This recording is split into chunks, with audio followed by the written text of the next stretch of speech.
Menko Polhukam 2019-2024 Mahfud MD dan DPR RI mendesak agar ex-Jampitsus Febri Adriansyah dijatuhi hukuman mati. Selain menjijikan dan memalukan, tindakan Febri dinilai sebagai kejahatan luar biasa.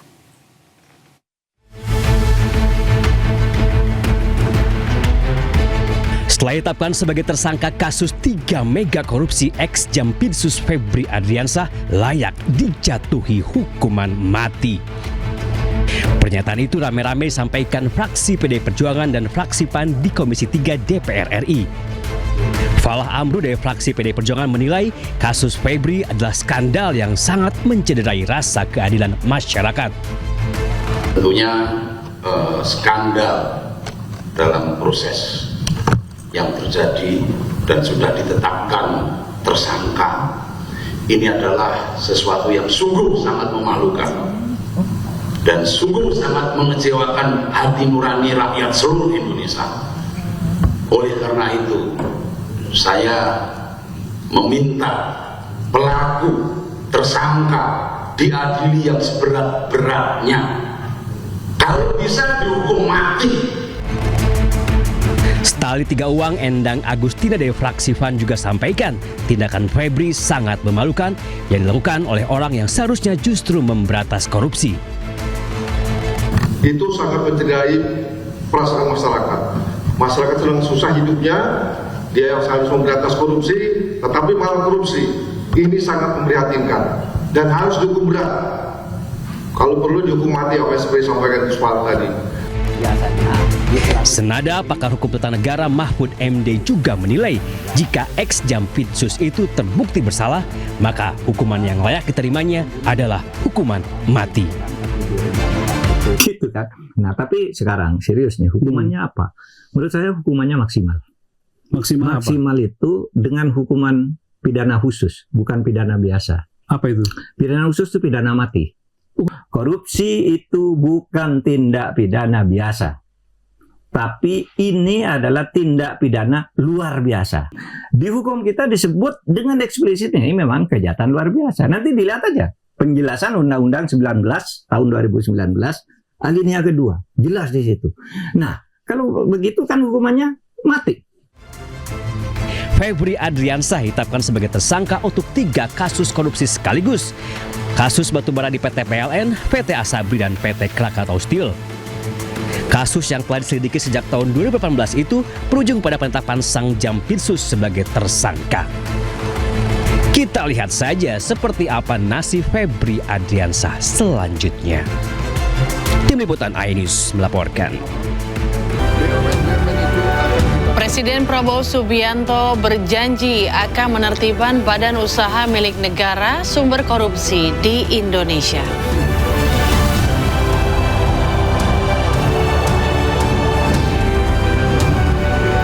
Balas serangan Amerika Serikat, tentara Iran hancurkan pertahanan udara dan situs radar militer Amerika Serikat di Kuwait dan Bahrain.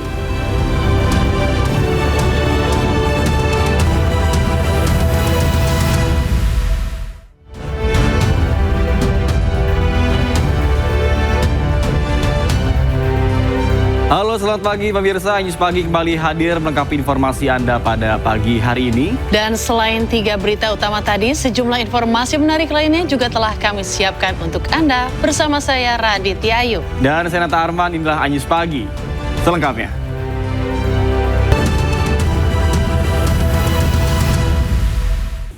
Diduga akibat korsleting listrik, 3 orang penghuni rumah yakni nenek, anak, cucu tewas terbakar. 14 unit mobil pemadam kebakaran dikerahkan untuk memadamkan api.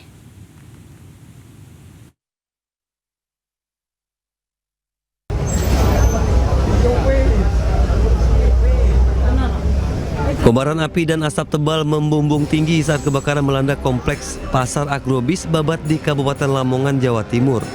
Banyaknya bahan yang mudah terbakar membuat api cepat membesar dan menghanguskan 10 kios pedagang.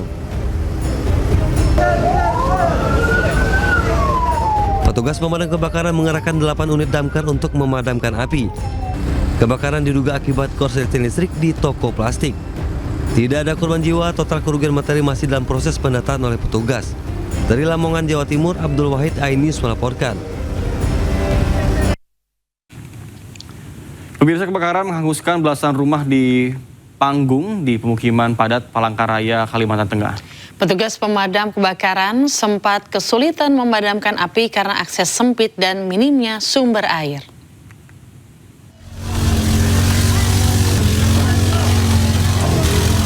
Kebakaran hebat terjadi di kawasan padat penduduk Jalan Morjani, Gang Sari 45, Kecamatan Pahandut, Palangkaraya, Kalimantan Tengah, Minggu siang. Bangunan yang didominasi material kayu membuat api dengan mudah menjalar dan menghanguskan belasan rumah panggung milik warga. Warga yang panik berusaha menyelamatkan barang berharga sementara petugas berjibaku untuk memadamkan api.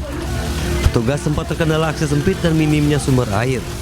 Proses pemadaman berlangsung lebih dari 1 jam. Seorang warga dan 2 petugas kelelahan dan pingsan dievakuasi untuk mendapatkan perawatan medis. Kebakaran diduga akibat korsleting listrik.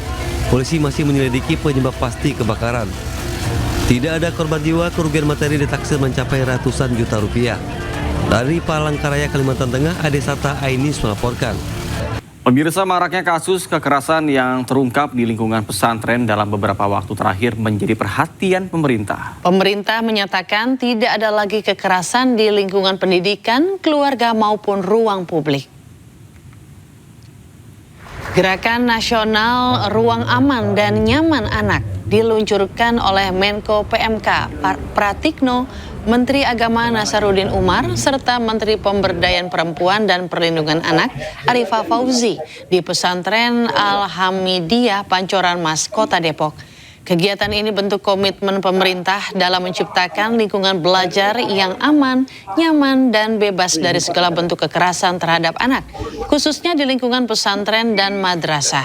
Pemerintah juga meresmikan aplikasi Aman Pesantren sebagai sarana pengaduan dan pelaporan dugaan kekerasan di lingkungan pesantren. Menteri Agama Nasaruddin Umar menyatakan sekitar 40.000 pondok pesantren dan lebih dari 80.000 madrasah di seluruh Indonesia siap mewujudkan lingkungan belajar yang ramah anak dan bebas dari kekerasan. Mudah-mudahan hari-hari akan datang tidak ada lagi cerita kekerasan di ruang sekolah, di ruang kelas, di ruang publik, di ruang keluarga, di ruang manapun juga. Tidak ada ruang keras kekerasan dimanapun juga di bumi Indonesia ini. Terima kasih. Ya pemirsa, kita beralih ke berita internasional.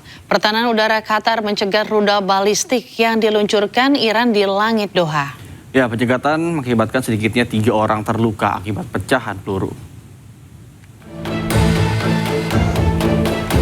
Pertahanan udara Qatar mencegah sejumlah serangan rudal balistik yang diluncurkan Iran di langit Doha pada hari Minggu pagi. Kementerian Dalam Negeri negara Qatar mengonfirmasi bahwa 3 orang terluka termasuk seorang anak akibat pecahan peluru yang jatuh dalam operasi pencegatan. Ketiga korban luka ini tengah menerima perawatan medis. Sebelumnya, Korps Garda Revolusi Islam Iran atau IRGC merilis rekaman peluncuran rudal balistik dengan target Pangkalan Udara Pangeran Hasan di Yordania dan Pangkalan Udara Al-Udeid di Qatar dalam 2 operasi beruntun. Dalam sebuah pernyataan, tentara Iran juga menyebut telah menyerang pertahanan udara dan situs radar militer Amerika Serikat di Kuwait dan Bahrain. Serangan dilancarkan sebagai balasan atas agresi Amerika yang berkelanjutan terhadap pangkalan-pangkalan pesisir Angkatan Bersenjata Iran.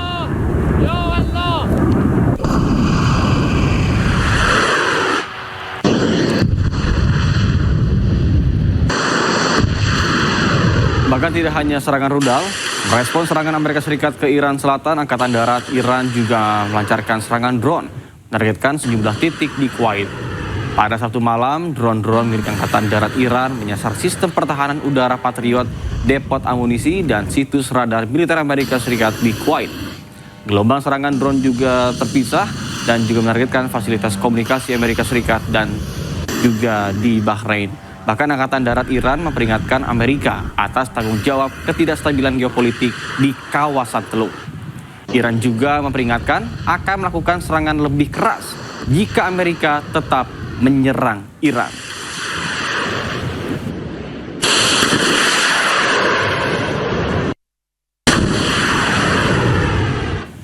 Garda Revolusi Iran kembali merilis video rekaman serangkaian serangan balasan yang dilakukan Angkatan Laut dan Angkatan Udara. Serangan balasan menjelang fajar ini terhadap posisi strategis milik Amerika Serikat di kawasan Timur Tengah.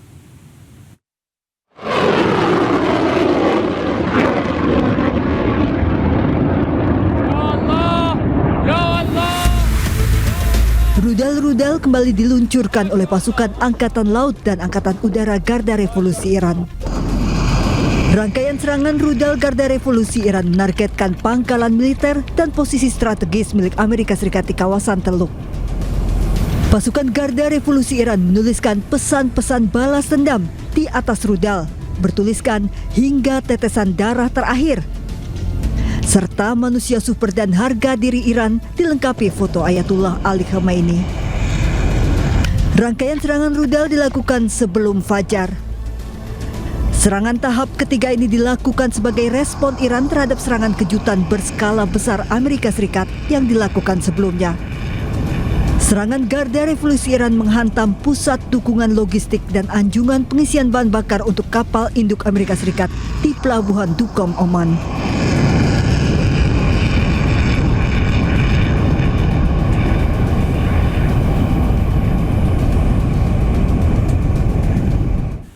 Pemirsa, pemimpin tertinggi Iran Ayatullah Mojtaba Khamenei merilis rekaman suaranya bersumpah untuk membalas dendam atas kematian ayahnya, mantan pemimpin tertinggi Ali Khamenei. Rekaman suara dilakukan pada hari Kamis, hari pertama prosesi pemakaman.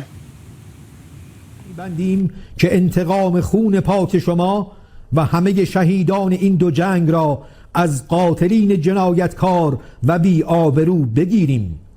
این انتقام خواست ملت ماست و به طور حتمی باید صورت بگیرد. این جنایتکاران که فهرستی از صدر تا ذیلشان موجود است، آرزوی مرگی آرام و در بستر را با خود به گور خواهند برد.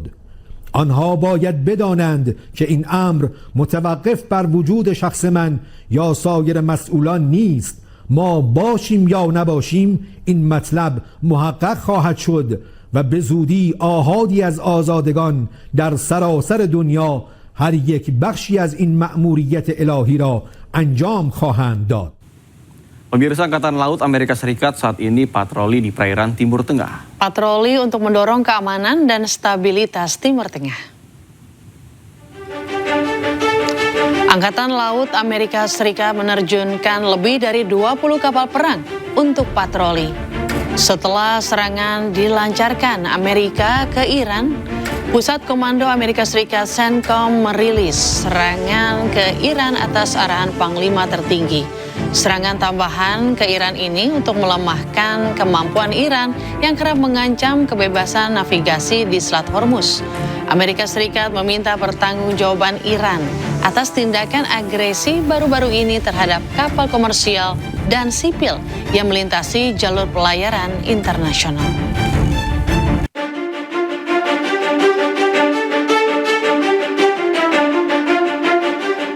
Ya pemirsa, terima kasih Anda masih menyaksikan iNews Pagi bersama saya Raditya Ayu dan Nata Arman. Pemirsa, Presiden Prabowo Subianto berjanji akan menertibkan badan usaha milik negara di Indonesia. Ya, Kepala Negara juga menyebut selama ini perusahaan plat merah merupakan sumber korupsi. BUMN itu akan kita tertibkan. Selama ini BUMN itu sumber korupsi.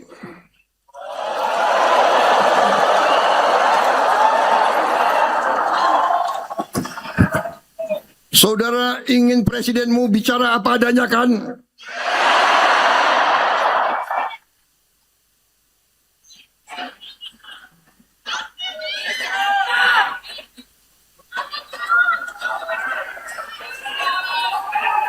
Saya memperingatkan lagi, sekali lagi, untuk sekian kali lagi saya bicara dari dulu. Hai para koruptor, sadar diri.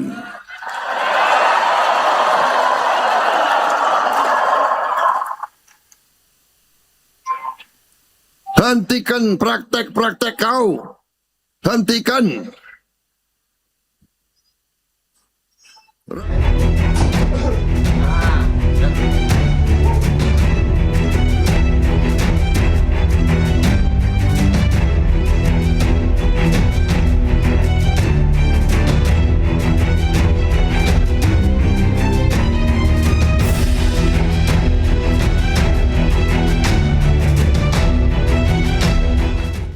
Pemirsa, babak baru dalam kasus pencucian uang atau TPPU di Kejaksaan Agung dimulai. Ya, polisi resmi menetapkan 2 tersangka dalam kasus pencucian uang atau TPPU, yakni DR dan FA.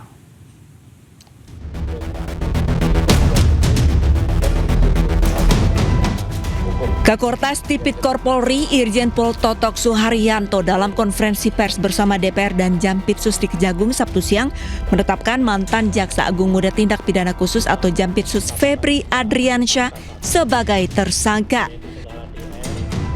Namun pada penetapan tersangka ini mantan Jampitsus Febri Adriansyah belum dilakukan penahanan.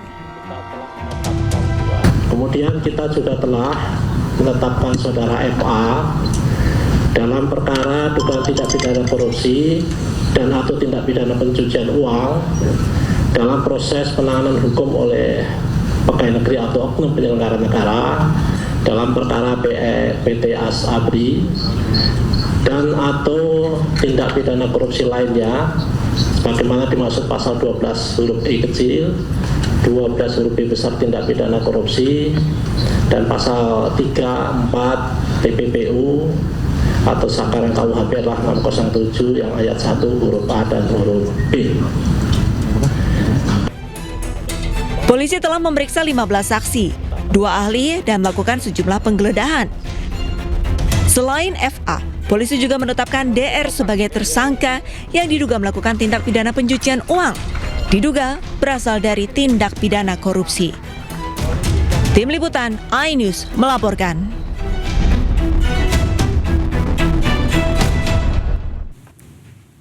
Ya, selamat menunaikan ibadah sholat subuh untuk Anda di wilayah Jakarta dan sekitarnya. Pemirsa, emas seberat 74 kg yang ada di rumah Jampitsus nonaktif Febri Adriansyah mengalahkan berat emas di Puncak Tugu Monas. Ya, total nilai emas di rumah Febri Adriansyah mencapai 196,1 miliar rupiah.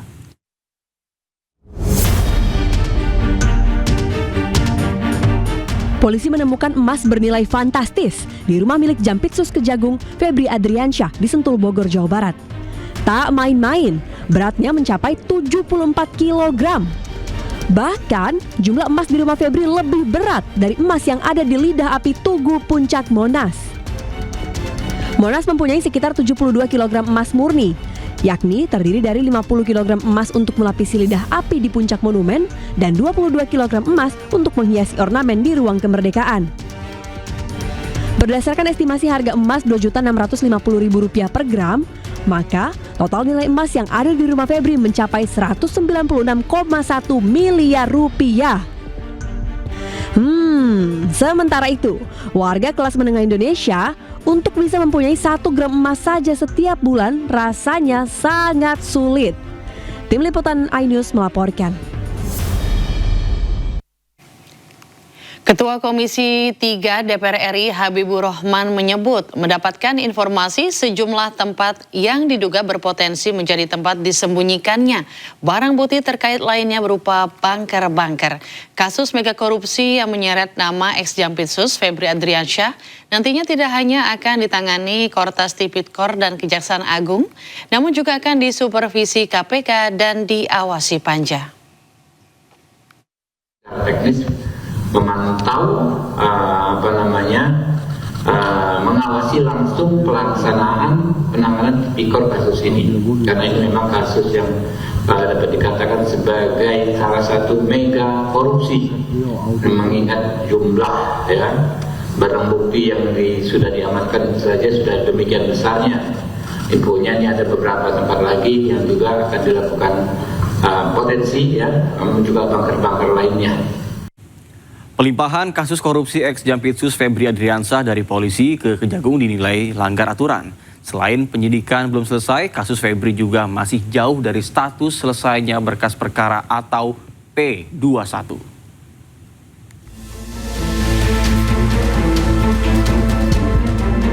Setelah mengundurkan diri sebagai Jampitsus, polisi langsung menetapkan Febri Adriansyah sebagai tersangka korupsi dan tindak pidana pencucian uang. Polisi pun segera melimpahkan penanganan perkara ke Kejaksaan Agung. Koordinator Masyarakat Anti Korupsi atau Maki Boyamin Saiman menilai pelimpahan perkara Febri ke Kejaksaan Agung melanggar banyak aturan. Pasalnya, pelimpahan perkara kepada Kejaksaan hanya bisa dilakukan saat penyidikan telah selesai dan berkas perkara telah lengkap atau P21. Berdasarkan Undang-Undang KPK, yang berhak melimpahkan dan mengambil alih itu hanya KPK. Kalau dari penyidik kepada kejaksaan itu hanya pelimpahan berkas perkara atau penyerahan berkas perkara untuk dinilai lengkap atau masih kurang sehingga diberi petunjuk gitu. Nah, kalau lengkap dinyatakan lengkap maka diserahkan tersangka dan barang buktinya. Dan kalau tidak lengkap dilengkapi lagi gitu di petunjuknya gitu. Nah, ini polisi belum melakukan apa-apa, baru menggeledah, belum melakukan pemeriksaan saksi, belum menggeledah yang lebih jauh lagi kalau memang ada, dan kemudian belum menghitung kerugian negara. Tiba-tiba disuruh melakukan pelimpahan kepada kejaksaan. Ini betul-betul prematur, ini betul-betul dibunuh sebelum lahir bahkan gitu. Jadi ini yang menurut saya salah kaprah, melanggar KUHAP. Sementara itu, menurut Kortas Tipikor Polri, pelimpahan kasus Febri ke Kejagung dilakukan demi membangun sinergi kelembagaan antar penegak hukum. Yang pertama, kita telah sepakat dengan Kejaksaan Agung bahwa penanganan Polri, penanganan penyidikan terhadap 3 perkara telah dilimpahkan ke Kejaksaan Agung dalam rangka untuk sinergitas yang tadi telah disampaikan oleh PLT Jampitsus. Ya, sebelum ditetapkan tersangka, Febri Adriansyah mundur dari jabatannya sebagai Jampitsus. Febri Adriansyah mengawali karirnya sebagai jaksa di Kejaksaan Negeri Sungai Penuh Jambi sejak tahun 1996 dan melenggang ke Gedung Bundar Kejaksaan Agung.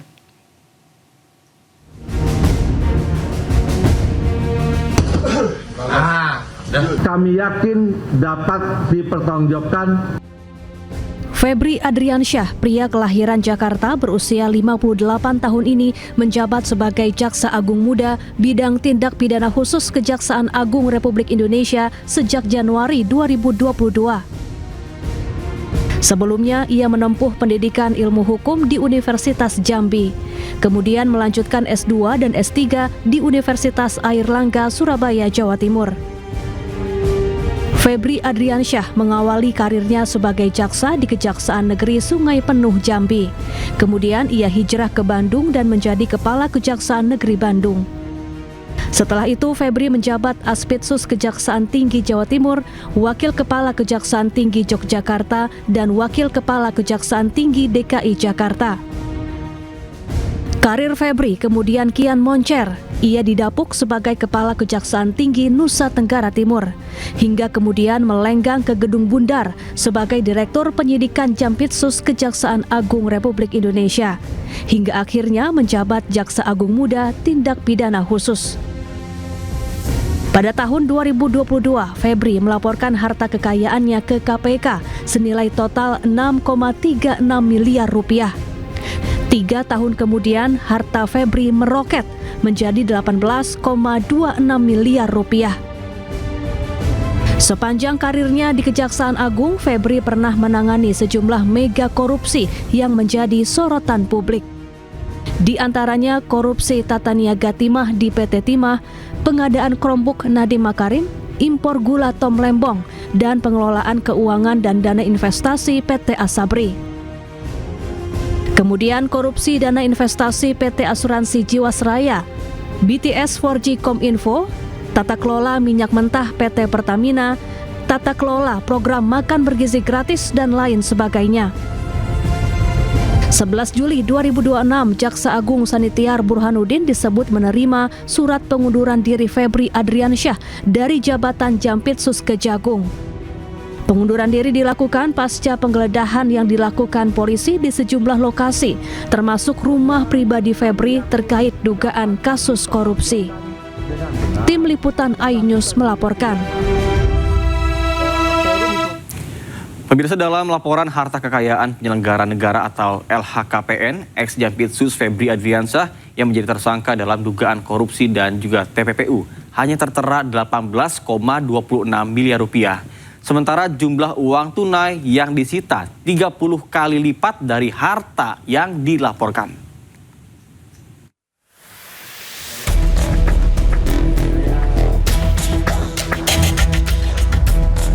Setelah ex-Jampitsus Febri Adriansyah ditetapkan sebagai tersangka dugaan korupsi dan tindak pidana pencucian uang, laporan harta kekayaannya sebagai penyelenggara negara turut disorot.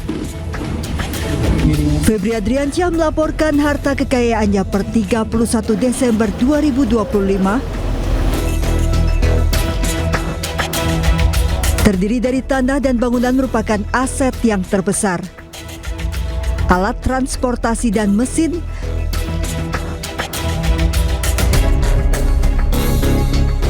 harta bergerak lainnya,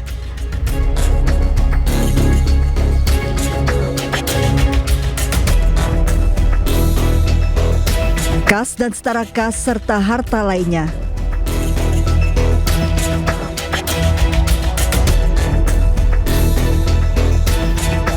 Namun tercantum Febri tidak punya utang sehingga total harta yang dilaporkannya hanya 18,26 miliar rupiah.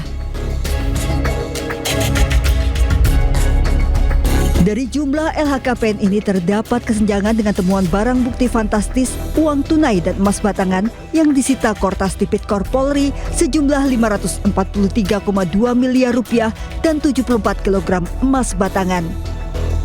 Dengan uang tunai yang disita saja jumlahnya 30 kali lipat dari harta yang dilaporkan, belum termasuk emas batangan. Meski Febri menyebut barang bukti yang disita ada pemiliknya. Sementara dalam konferensi pers di Kejaksaan Agung sebelum mengundurkan diri, Febri mengakui rumah di Sentul yang digeledah merupakan rumah pribadinya. Namun ternyata rumah ini tidak terdaftar dalam LHKPN. Yang kedua tentang rumah Sentul, ya, itu memang rumah pribadi Jampitsus yang sudah sejak lama. Itu bisa dilihat bagaimana proses kepemilikan sejak awal. Pada pelaporan berkala terdapat kenaikan kekayaan setelah menjabat sebagai Jampitsus dari tahun 2022 sebesar 6,3 miliar rupiah menjadi 18,26 miliar rupiah di 2023. Namun tahun 2024 dan 2025 hartanya tidak terdapat perubahan, tetap 18,26 miliar rupiah. Dari Jakarta, tim liputan iNews melaporkan.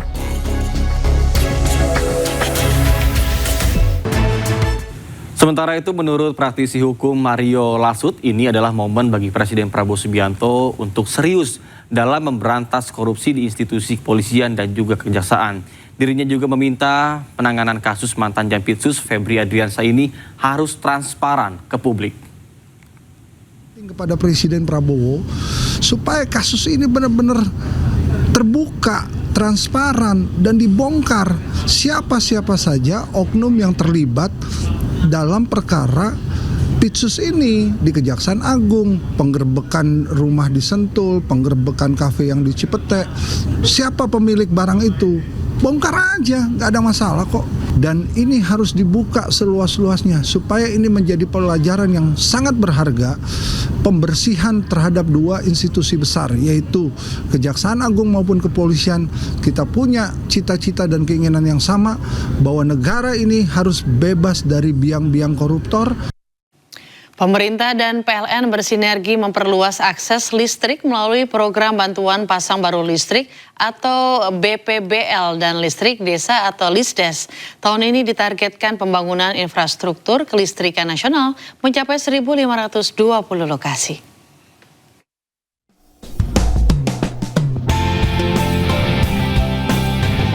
Pemerintah melalui Kementerian Energi dan Sumber Daya Mineral bersama dengan PT PLN Persero terus memperluas akses listrik hingga ke pelosok negeri. Penyalaan simbolis listrik bagi penerima manfaat program bantuan pasang baru listrik tahun 2026 dilakukan di Desa Hardi Mulyo, Kecamatan Kaligesing, Kabupaten Purworejo, Jawa Tengah. Dihadiri Menteri SDM Bahlil Lahadalia dan didampingi oleh Direktur Utama PLN, Darmawan Prasojo. Bahlil menegaskan, listrik merupakan kebutuhan dasar yang harus dinikmati seluruh masyarakat Indonesia. Di tahun 2026, program BPBL ditargetkan menjangkau 225.000 rumah tangga di seluruh Indonesia setelah terrealisasi lebih dari 220.000 rumah tangga pada 2025. Sementara program listrik desa atau LISDES telah terrealisasi di 1.403 lokasi di seluruh Indonesia sepanjang tahun 2025. Tahun ini, pemerintah menargetkan pembangunan infrastruktur kelistrikan di 1.520 lokasi secara nasional dan PLN telah membangun jaringan tegangan menengah sepanjang lebih dari 4.856 km sirkuit, jaringan tegangan rendah sepanjang lebih dari 3.662 km sirkuit, serta gardu distribusi berkapasitas lebih dari 105.000 kV ampere. Dalam listrik desa itu ada dua, satu alat pembangunan infrastruktur, yang kedua alat pemasangan gratis atau yang disebut dengan BPBL. Nah, ini untuk menyelesaikan program 2025. Jadi ini tinggal kita peresmian. Nah, 2026 sekarang kita inventarisir lagi semuanya untuk bisa kita eksekusi. Program BPBL juga membantu masyarakat prasejahtera yang belum mampu melakukan penyambungan listrik mandiri. Program ini diharapkan mendorong produktivitas masyarakat, memperkuat akses pendidikan, serta meningkatkan kesejahteraan keluarga di seluruh Indonesia.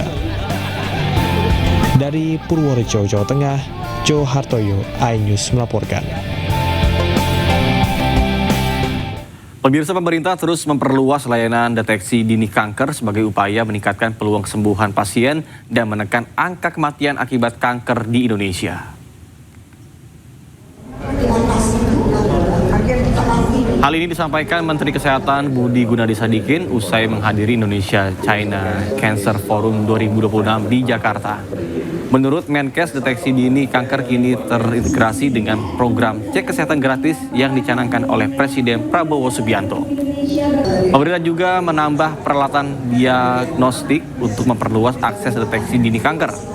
Bahkan pemerintah juga memperkuat kompetensi tenaga kesehatan melalui kerjasama dengan berbagai mitra internasional guna mendukung penanganan kanker di Indonesia. Kanker di Indonesia dideteksinya atau ketahuannya itu udah stadium lanjut, stadium 3, stadium 4. Harusnya kalau dia ketahuan di stadium 1, itu kemungkinan sembuhnya dengan teknologi sekarang sangat tinggi. Oleh karena itu saya menghimbau Bapak Presiden Prabowo sudah kasih tuh program cek kesehatan gratis untuk usia 40 ke atas yang risiko kanker yang tinggi, cek kesehatan kanker itu ada di sana. Dan itu akan memperkecil risiko kematian karena kanker kalau kita bisa deteksinya. Oleh Kementerian Kesehatan dengan mempercepat kebutuhan SDM, meningkatkan kompetensinya melalui tentunya ada beberapa hal yaitu melalui fellow dan melalui advanced clinical training, dan ini akan mempercepat ketersediaan daripada kita menggunakan jalur akademik yang cukup panjang, dan dengan itu tentunya nantinya kebutuhan SDM bisa segera kita. Ya, suasana Car Free Day di Karawang, Jawa Barat semakin semarak dengan hadirnya layanan paspor di akhir pekan.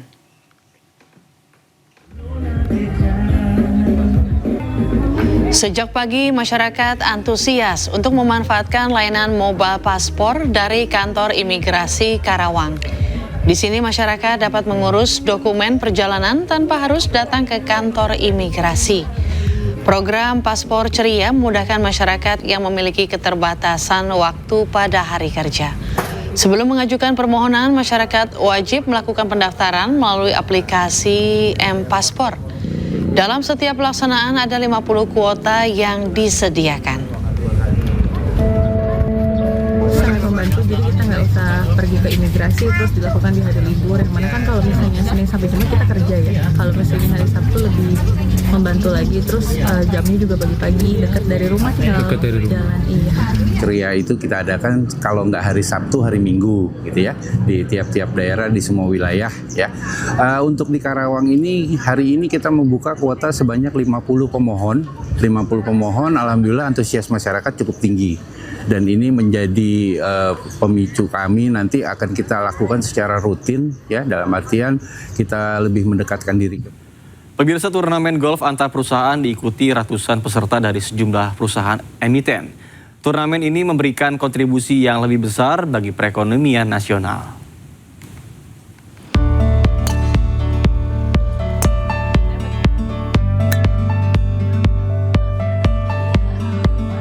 IAE Golf Turnamen 2026 mengusung tema Fairway to the Future, Connecting Leaders, Shaping the Fairway of Opportunities. Turnamen ini diikuti ratusan peserta yang terdiri dari pimpinan perusahaan terbuka, regulator, serta berbagai mitra strategis pasar modal. Pada penyelenggaraan ke-10 ini, IAE meluncurkan IAE Signature Trophy, yaitu piala bergilir yang menjadi simbol kebersamaan, kolaborasi, dan kepemimpinan di lingkungan pasar modal Indonesia. Turnamen tahun ini menjadi yang terbesar sepanjang penyelenggaraannya, dengan partisipasi 139 peserta, serta dukungan 36 sponsor dan mitra strategis. Dan saya apresiasi IAE konsisten membuat forum untuk mempererat silaturahmi dan juga untuk mendorong kolaborasi antar pelaku pasar modal. Melalui acara golf ini, dan golf itu adalah permainan yang penuh dengan ketidakpastian, persis seperti kita di pasar modal, dan memang membutuhkan banyak. Untuk kesuksesan itu kita benar-benar bekerja sama. Sementara itu, Ketua Dewan Pengawas Asosiasi Emiten Indonesia, Husen, berharap kegiatan tersebut mampu menumbuhkan semangat kompetisi yang sehat serta memperkuat optimisme terhadap masa depan pasar modal nasional. Ya, caranya kan tujuannya tadi mempererat silaturahmi gitu ya. Juga membangun semangat untuk kompetisi yang positif, yang sehat, dan membangun harapan buat masa depan bangsa Indonesia. Selain itu, peserta juga akan mendapatkan berbagai kategori penghargaan dengan hadiah uang tunai hingga kendaraan mewah. Program ini diharapkan dapat menciptakan sinergi antara emiten, bursa, dan seluruh pemangku kepentingan. Dengan kolaborasi kuat, pasar modal Indonesia diharapkan terus bertumbuh dan memberikan kontribusi yang lebih besar bagi perekonomian nasional. Dari Bogor, Jawa Barat, Berliana Zulkarnain, iNews melaporkan. Pemirsa, jagat maya digemparkan video kilatan cahaya yang diduga merupakan meteor.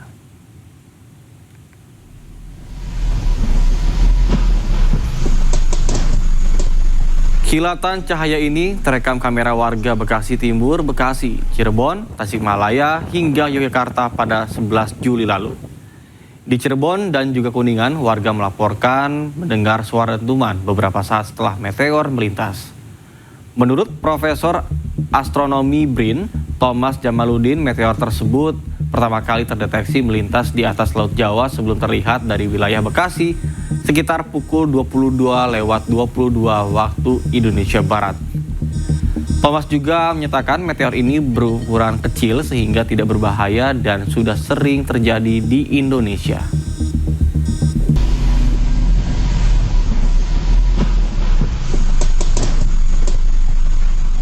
Pemirsa, topan Bafi menerjang wilayah pesisir timur China. Terpaan angin kencang dan hujan lebat memicu gangguan jaringan listrik, transportasi, dan penerbangan. Lebih dari 1,7 juta orang telah dievakuasi. Kilatan cahaya terang menerangi langit malam di kota Taizhou pada Minggu malam. Fenomena ini terjadi saat topan Bafi membawa angin kencang dan hujan lebat ke wilayah pesisir timur China. Rekaman UGC menunjukkan cahaya terang tiba-tiba muncul dari jaringan listrik di atas jalan. Kilatan diduga dipicu gangguan jaringan listrik akibat terpaan angin kencang dan cuaca ekstrim. Topan Bafi menerjang provinsi Zhejiang pada hari Sabtu hingga menyebabkan gangguan transportasi dan penerbangan serta meningkatkan resiko banjir dan tanah longsor. Lebih dari 1,7 juta orang dievakuasi di sejumlah wilayah China Timur.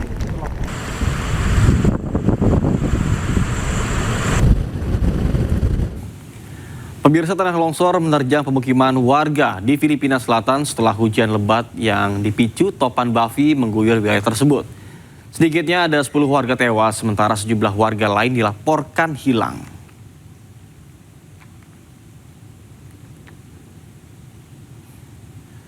Pemukiman warga di Malapatan, Provinsi Sarangani, Filipina Selatan hancur dan terkubur akibat tanah longsor. Hal itu terjadi usai hujan lebat yang dipicu topan Bavi mengguyur wilayah tersebut. Petugas bersama dengan warga terus menggali puing dan reruntuhan untuk mencari korban yang masih hilang. Sejumlah korban berhasil dievakuasi, namun beberapa diantaranya meninggal dunia setelah dibawa ke rumah sakit. Sedikitnya ada 10 orang tewas dan 3 lainnya dilaporkan hilang akibat bencana ini, sementara lebih dari 100 keluarga dievakuasi di tengah pencarian dan juga penyelamatan yang saat ini masih berlangsung. Sejumlah korban pun sempat terjebak di bawah reruntuhan, sementara warga berupaya melakukan evakuasi dengan peralatan seadanya. Bahkan bencana ini meninggalkan duka mendalam bagi keluarga dan proses pencarian korban hilang pun masih terus dilakukan. Kuan siya kerak tapos karuna pun nga ulan nga pas-pas kayo hapit na lang dili mo nang pila ka adlaw. Pemirsa, sebanyak 12 orang syahid akibat serangan teroris Israel di Gaza, Palestina. Ya, menurut Kementerian Kesehatan Gaza, serangan udara di Gaza telah menewaskan sebanyak 1.098 orang warga sipil.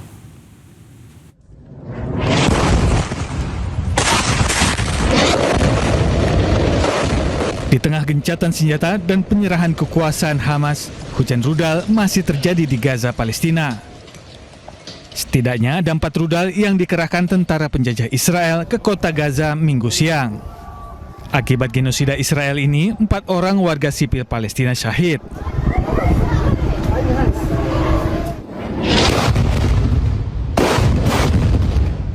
Sementara itu di Gaza Tengah 5 orang dilaporkan syahid. Peristiwa ini terjadi setelah serangan pesawat tak berawak dan tembakan pasukan teroris Israel di kamp pengungsi Al-Burej. Serangan drone penjajah di sebuah pandai besi di lingkungan Sabra, kota Gaza, menewaskan sedikitnya 4 warga sipil Palestina.